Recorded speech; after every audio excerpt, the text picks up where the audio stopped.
नमस्कार दोस्तों, मैं केएस नारायण आज आपके सामने एक नए विषय के साथ आया हूँ जो कि वास्तु कंसेप्ट से बेस पर है।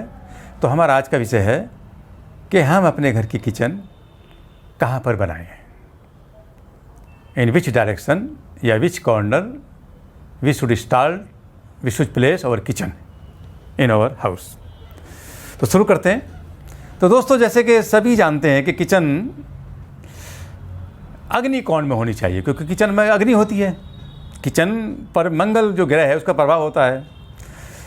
तो किचन को हम सबसे इम्पॉर्टेंट जो डायरेक्शन देखते हैं वो अग्नि कोण साउथ ईस्ट डायरेक्शन में। अब साउथ ईस्ट डायरेक्शन अग्नि कोण कैसे ढूंढें? कंपास से देख सकते हैं तो देख लें, अदरवाइज कोई प्रॉब्लम नहीं है। आप सूर्य उदय देखें, सूर्य उदय कितने बजे होता है। अपनी छत पे चढ़ जाएं, नीचे जहाँ आपको देखें सूर्य उदय हो रहा है वही 6, साढ़े 6, 7 बजे करीब, साढ़े छः मान लीजिए। तो उधर को मुँह करके खड़े हो जाएं तो हमारा जो एट दैट मोमेंट हमारे जो राइट हैंड होगा जो हमारे घर का, वो अग्नि कोण है, वो साउथ ईस्ट है।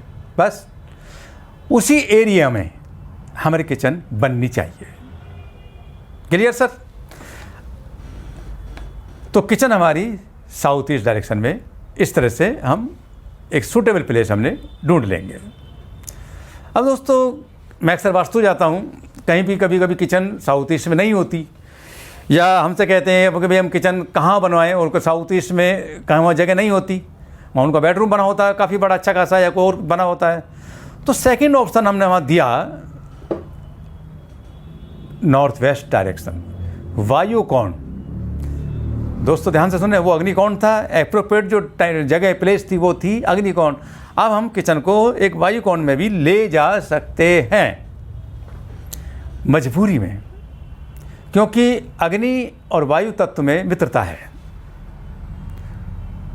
तो कई जगह हमने बड़े मन मार कर हमने रिकमेंड की कि अग्नि वायु तत्व में किचन को ले जाओ जब कोई चारा नहीं है। लेकिन यहाँ हमने एक बड़ी इंडिकेशन दी, और मैंने अपने प्रैक्टिकल वास्तु जो मैं विजिट में गया, मैं देखा कि दोस्तों जिनके घर में मैंने वायु तत्व में नॉर्थ वेस्ट डायरेक्शन में किचन देखी, वहाँ मुझे कुछ कैलेमिटी, कुछ स्वास्थ्य संबंधी परेशानियों का उस घर में मुझे मेरे नोटिस में आई।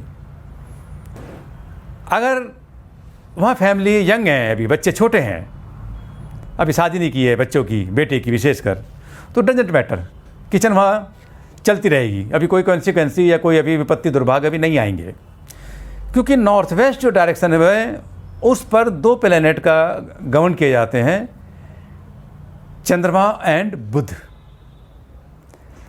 सबसे ज़्यादा चंद्रमा का प्रभाव होता है वहाँ पर, और किचन पर मंगल का प्रभाव है। तो अभी वहाँ कोई ऐसी कोई प्रॉब्लम नहीं होगी। लेकिन जैसे ही उस घर में वह जहाँ नॉर्थ वेस्ट में किचन है, लेकिन जैसे ही घर में बच्चे बड़े होंगे या कोई बेटा शादी मैरिज एबल हो जाएगा, और जब उस घर में बहू आएगी,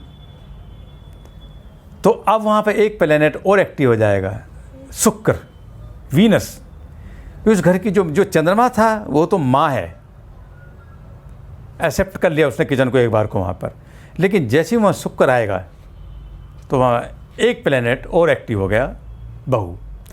अब दोस्तों, जब अब यहाँ एक प्लैनेटरी वार शुरू होगी, चंद्रमा और शुक्र, उन जैसे ही वहाँ पर मंगल जाएंगे, किचन वहाँ पर जाएगी, या बच्चे की शादी होगी, बहू आएगी, तो उस घर में दोस्तों मैंने इसे कंफर्म 100% सटीक पाया कि या तो बहू या माँ may suffer a lot by health, स्वास्थ्य संबंधी सीरियस प्रॉब्लम, गंभीर बीमारियां सास बहू में किसी एक को आई। और मैंने मैक्सिमम जो परसेंटेज देखी वहाँ माँ को आई, बहू को नहीं आई, माँ को आई। कार्सिनोमा, मेटासिस, कैंसर तक भी मैंने मत देखे जिस घर में नॉर्थ वेस्ट में किचन गई। कब? जब सास और बहू, मतलब लेमेन लैंग्वेज में कहें, हिंदी में कहें तो सास बहू में एक कुछ सफ़र करेगी ज़रूर। मैं एक वास्तु में गया, मैंने वहाँ कहा कि यहाँ सास बहू की तो खूब बस्ती होगी। तो उन्होंने कहा कि नहीं भाई साहब, हमारे यहाँ तो सास बहू की बहुत बनती है। मैं नहीं, ये तो प्रकृति नहीं है, नेचर के हिसाब से तो ठीक नहीं है, एक को तो सफ़र करना चाहिए। कुछ ही समय बाद मेरे बहुत करीबी मित्र हैं दोस्तों, वो मुझे पता लगा कि उनकी माँ को ब्लड कैंसर डिक्लेयर हो गया। तो मैंने कहा इससे तो अच्छा तुम लड़ी झगड़ लेते, तो ये ग्रहों की जो कंसेप्ट तो पूरा हो जाता। तो दोस्तों मैंने ये चीज़ देखी। कुल मिला के फिर मैं अपनी उसी पे आता हूँ कि kitchen should be in south east.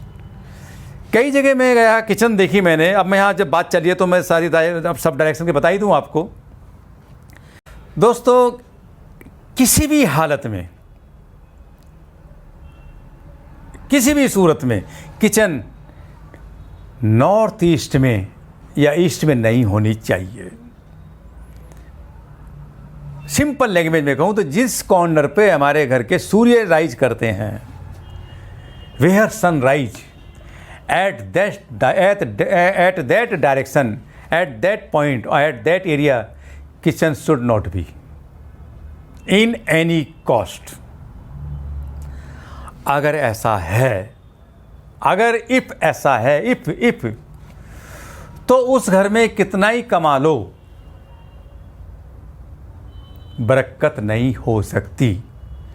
दोस्तों ईस्ट नॉर्थ ईस्ट जो कॉर्नर है वो जल तत्व लेके चलता है। वहाँ पर जो वास्तु का जो कंसेप्ट है, वहाँ पर जल तत्व होते हैं।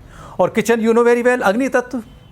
तो अग्नि और जल एक साथ हो जाएंगे, आप खुद ही समझ जाइए कि एक जलती रॉड पानी में डाल दें तो क्या होगा वहाँ पर, दोनों कॉन्ट्रेरी। लेकिन आप इसमें ना जाएं। तो अगर नॉर्थ ईस्ट में या ईस्ट में किचन चली गई तो वहाँ पर लक्ष्मी जल जाएगी, वेल्थ जल जाएगा, धन जल जाएगा। अब धन में कोई थोड़ी कि तो नोट में आग लग गई। Misuse of money will awkward. आप कितना ही कमा लें, 2 कमा लें, 3 कमा लें, लेकिन घर में पता नहीं पड़ेगा कि धन, पैसा, करेंसी गई कहाँ, बर्न हो गई, जल गई, मिसयूज हो गई, दवाई गोरी में चले गई, रिश्तेदार मांग के ले गए, टेक्निकल मैकेनिकल फॉल्ट आ गए, गाड़ी की में अच्छी खासी टच हो गई, उसमें पैसे लग गए, मतलब एनी हाउ पैसा नहीं जुड़ पाएगा। इसे आप 100% खरा पाएंगे। तो साफ जाहिर है कि किचन साउथ ईस्ट ही रिकमेंडेड है। अब नॉर्थ वेस्ट का मैंने आपको बता ही दिया वहाँ क्या होता है। अब हमारे पास चलते हैं साउथ वेस्ट। सिंपल सी लैंग्वेज में बताऊँ, जिधर सनसेट होता है, आपके घर के जिस कोने पर सूर्य अस्त होते हैं, दैट डायरेक्शन आप उसको परज्यूम कर सकते हैं, that is south west direction. वैसे तो वेस्ट है लेकिन वो साउथ वेस्ट डायरेक्शन एक पेरीफेरी लेगी। उस कॉर्नर पर भी, घर के उस कॉर्नर पर भी kitchen should not be installed at any cost, किसी भी तरह से। अगर ऐसा हो गया है तो इफ हैपेंड सो, देन क्या होगा दोस्तों? साउथ वेस्ट डायरेक्शन पर 2 प्लेनेट कंट्रोल करते हैं, शनि और राहु। विशेषकर यहाँ राहु को एम्पलीफाई करूँगा मैं। यहाँ पर किचन पे मंगल है, भाई अग्नि है, किचन मंगल लेके जा रहा है वहाँ पर। तो मंगल और राहु उस जगह पर एक साथ आ जाएंगे। दोस्तों जब मंगल राहु कुंडली में मिल जाएं, चाहे वास्तु में मिल जाएं, सर्जिकल नौबत, ऑपरेशन, बॉयल्स, चोट, एक्सीडेंट, घर के हेड और घर की जो बड़ी नारी है, सर्जरी आएंगी, यूट्रस प्रॉब्लम आएंगी उस घर की नारी को। कभी कभी मैं वास्तु विजिट पर गया, असाध रोग भी हुए। तो in that area kitchen should be operated. Operation आएंगे नहीं तो यहाँ तो 100% as far as possible immediately kitchen को शिफ्ट कराओ। चाहे साउथ ईस्ट में बैठ के कहीं अपने नीचे बैठ के खाना बना लेना, पर जल्दी से हटो। इतना हॉरेबल है दोस्तों, ये कोई उपाय भी नहीं है इसका। तो दोस्तों मैंने 3 कोने कॉन्ट्राडिक्ट कर दिए। नॉर्थ वेस्ट बड़ी मुश्किल से मैंने एक्सेप्ट किया है, लेकिन वहाँ भी हाईली रिकमेंड नहीं है। तो हाईली रिकमेंड सिर्फ और सिर्फ साउथ ईस्ट। अब मैं आता हूँ साउथ ईस्ट पर किचन में हमारी बनने में हमें वहाँ पर क्या सावधान रखनी चाहिए। दोस्तों मैक्सिमम किचन में काला ग्रेनाइट होता है या ग्रे ग्रेनाइट होता है। वाइट स्लैब तो लगाते नहीं, एक बार को वाइट एक्सेप्टेबल है, लेकिन वाइट शुरू से ही कोई नहीं लगाता, क्योंकि हल्दी गिर जाएगी, पीला हो जाएगा। तो देन ग्रे या ब्लैक, कहीं कहीं मैंने ग्रीन भी देखा, नॉट एक्सेप्टेबल, नो। दोस्तों इसे भी आप बिल्कुल सटीक पाएंगे, जिस किचन के स्लैब पर काला ग्रेनाइट होगा उस घर में, उस घर की महिलाओं को, उस घर की लेडीज़ को जो उस किचन को ऑपरेट करती हैं, पाइल्स, स्टोन, पथरी श्योर आएंगी। इन बीमारियों से उनको जूझना ही पड़ेगा। So slab of kitchen should be magenta, Hindi में कहें तो प्याजी रंग का, और भी हिंदी में कहें तो गाजरी, समझ गए दोस्तों, गाजरी रंग,